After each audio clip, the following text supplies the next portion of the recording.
El retrato de la bisabuela. La casa de tía Ángela no era una casa, al menos no lo que yo entendía por casa hasta entonces. Formaba parte de un antiguo palacio veneciano de la época del Renacimiento, a orillas de uno de esos cientos de canales que surcan la ciudad. El palacete se había convertido en 4 viviendas de 2 pisos y un ático, con un jardín comunitario por el que se accedía. En la planta principal estaba la cocina, el recibidor, el comedor, con una de esas mesas alargadas que yo solo había visto en algunas películas antiguas, con 2 candelabros de 5 brazos y una gran bandeja de plata en el centro, lleno de objetos de diferentes épocas y países. Lo más llamativo era un gran piano de cola de color negro, que ocupaba una parte amplia de la estancia, y de las paredes también colgaban cuadros de pintores modernos, algunos de los cuales no eran muchos más que una línea de color bien colocada, según mi tía, eso sí, mezclados con óleos de otros tiempos tan antiguos o más que el palacio, que era del siglo XVI. El techo también estaba decorado con pinturas al fresco, hermosas mujeres con muy poca ropa que representaban las artes. Eran las musas, esas a las que la profe de literatura nos sugería invocar cuando no estábamos inspirados para escribir la redacción de turno. En los muebles del cuarto de estar también se mezclaban los estilos. La tía tenía un escritorio estilo imperio, heredado de su bisabuelo que el propio Napoleón hubiera envidiado, junto con un sofá del más moderno y escueto estilo feudal. Pero es que Ángela era así.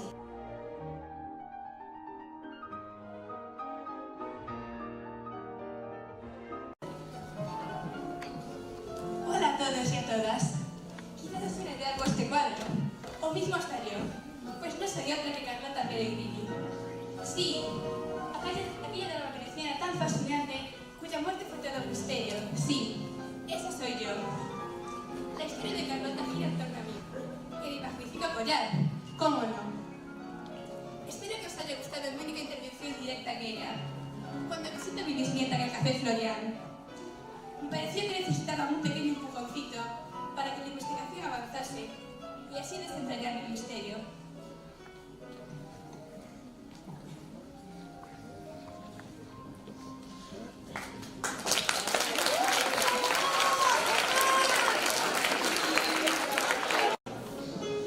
En esta escena vamos a recrear el primer encuentro entre Carlota y Ferrando en la plaza del condottiero y atrás el gondolero. Empieza la escena. Ya no quedaba nada, nada más que una imagen de metal que existía porque yo y otros como yo la mirábamos. Y claro, para mirarla con más perspectiva, me fui alejando lentamente hacia atrás. De pronto...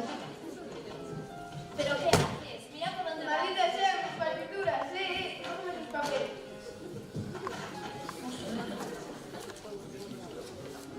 Se han quedado bien empujadas, chaval, mala suerte. Se servía con la rueda musical. Me guardó la carpeta otra vez. Le di las gracias a ese orador que me apretó y sacó uno por al lado del puente. Mi fortuna se lo terminaron. Ya abandoné con forma de rey, que afortunadamente para ambos no se puede hacer nada.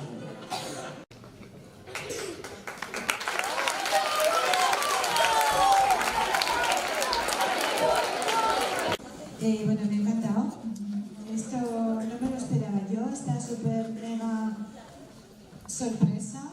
Nunca me había pasado esto. Mira que doy charlas al cabo del año en toda España y os puedo asegurar que nunca me habían recibido con una representación así, en la que se vive directamente las palabras y cómo habéis recreado la historia en estas diferentes escenas con la ambientación con vosotros. Así que bueno, muchísimas gracias, estoy muy emocionada. Bueno, captado también, que es como cuando leemos un libro, lo estamos creando en nuestra imaginación y estamos viviendo las palabras y haciendo que las palabras creen un mundo diferente cada uno de nosotros en ese mundo maravilloso que es nuestra mente, ¿no? Nuestra imaginación, nuestro pensamiento. Aquí lo que habéis hecho precisamente ha sido eso, ¿no? Habéis recreado, habéis sacado las palabras, las habéis sacado y las habéis convertido en objetos, en escenas, en personajes, en música, ¿verdad? A mí me gustaría tener aquí ahora a Shakespeare y preguntarle, ¿pero por qué no la despertaste 2 minutos antes? Que nos habría evitado muchos sofocones. Pues no. El caso es que todos habéis imaginado a Julieta, ¿verdad? Os doy 3 segundos para que penséis su pelo y su ropa. 1, 2 y 3. Levantad la mano los que os imagináis esa Julieta con el pelo rubio. ¿Cómo? ¿Cómo empezaste a escribir? ¿Cómo empecé a escribir? Pues por algo terrible. Algo terrible. Os he dicho antes que la primera novela fue Medalla del Perdido y que arranca de la muerte del padre del protagonista. Pues bueno, cuando yo era pequeña tenía familia que vivía en África, y se fueron allí, pues un tío mío con su mujer, y mis 2 primos, que tenían un año más que yo, el uno y 3 el otro, vivían en un internado en Zaragoza. ¿Más preguntas? Ana, ¿qué te parece si te damos otra sorpresa? Uy, madre. Te dejamos 5 minutos. Hay más sorpresas todavía. Para que Yo veo aquí a estas niñas y digo, no sé. En 1962. Es licenciada en Filología Hispánica y diplomada en Filología Inglesa. Además, es profesora y escritora. Ha vivido en Teruel, Cantabria y Alcalá de Henares. Le gusta mucho viajar y siempre lo hace con su cuaderno, donde plasma las ideas que luego podemos ver en sus libros. Sus primeros recuerdos vienen de su primer viaje a Italia y de ahí en que tantas de sus historias se hable de este país tan especial. Hace charlas en colegios e institutos, hace firmas de libros frecuentemente y tiene un blog donde podéis acceder para conocerla más a fondo. Forman parte de un gran secreto guardado durante generaciones. 21 relatos contra el acoso escolar. Varios escritores, entre ellos se encuentran Ana Alcolea, Agustín Fernández Paz y César Mallorquí, unieron sus voces para crear 21 relatos contra el acoso escolar.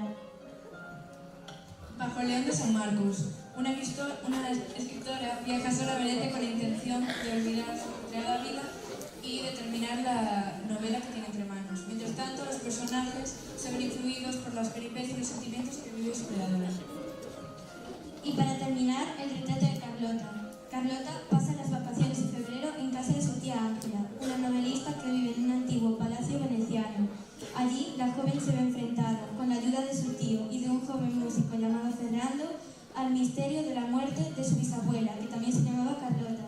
Las aventuras que vivirá, así como la magia de la ciudad, harán de esos días una experiencia inolvidable. Bienvenida, Ana Alcolea, y muchas gracias por estar hoy con nosotros.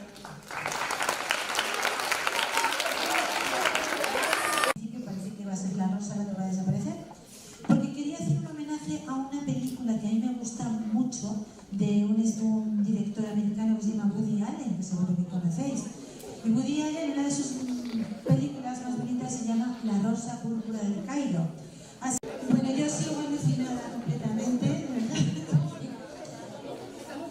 Bueno, muchas gracias otra vez, porque sois espectaculares, sí.